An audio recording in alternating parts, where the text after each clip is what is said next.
Hi everyone, this is my biggest challenges video and presentation. So I compared the ISTE standards instructional coaches, and I focused on that for this presentation. Our primary issue is not just at a school level, but it's actually at a district level. So we do not have an instructional technology coach right now.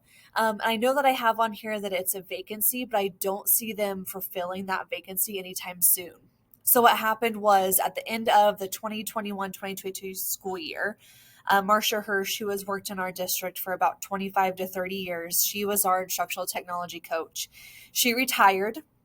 She was the only technology coach in the whole entire district, and the district did not find a replacement for her for the 2022-2023 school year. So that means that there are no teacher and no student trainings within the technology realm. Now, the district did hire two new instructional coaches, but they were not technology coaches. They were just solely instructional coaches. And so what those coaches do is they job share and they go between 2 to 3 schools and they try to fill in as much as they can. But again, that's just instruction solely, and it doesn't have anything to do with technology based.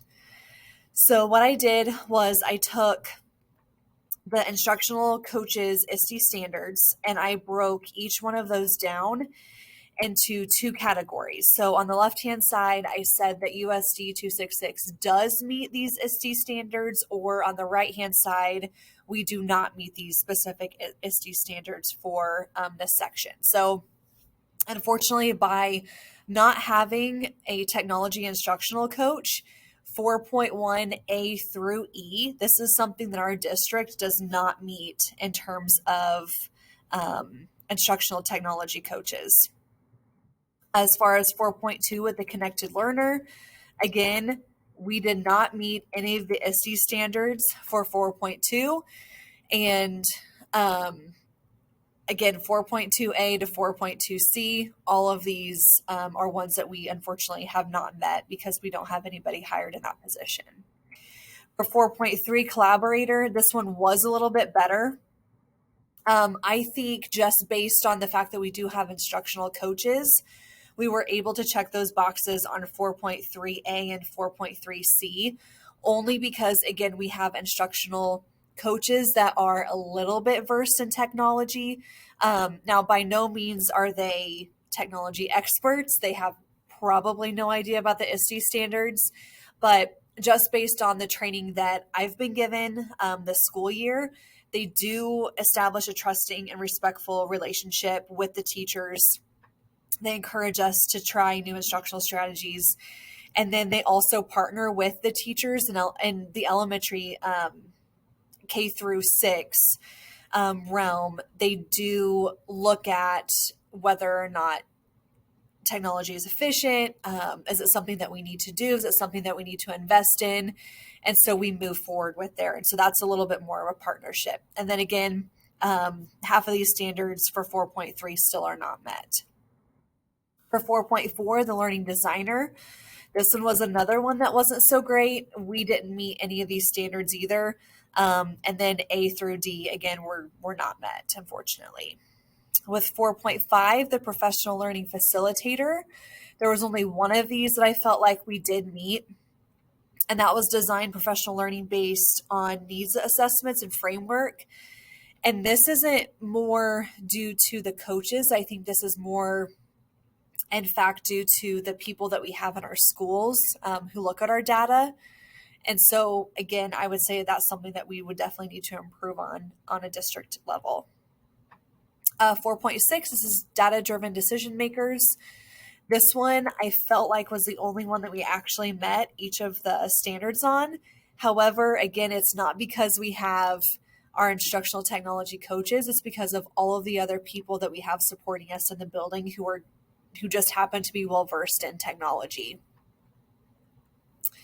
And then 4.7, digital citizen advocate.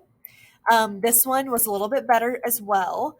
And this one was only because our district requires us to do trainings at the end of every semester.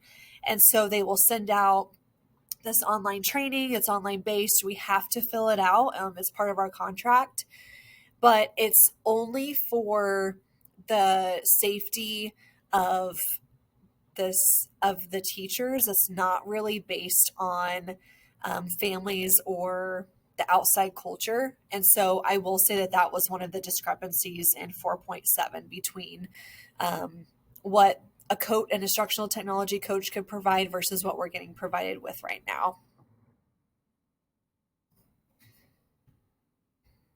Okay, and then finally, the solution. How could we solve this issue? The solution would be simple: to hire an instructional technology coach. This would require us to create a new position, but we've already hired between 2 to 3 people for Marsha Hirsch's position, so I don't think that this is anything that is impossible or that could not be accomplished.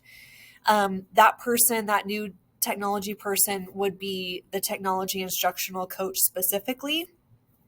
It could be a current employee. This person has to meet all of the requirements, but it would probably have to happen during the 2023 2024 school year, and they would also have to incorporate those ISTE standards. So I feel like this is a very, very easy fix. I feel like this is something our school district should be able to do and something that would be able to be done very quickly, especially with the funding that we have. So I think it's something that we definitely should look into. So thank you very much, and I hope you all have a great rest of your semester.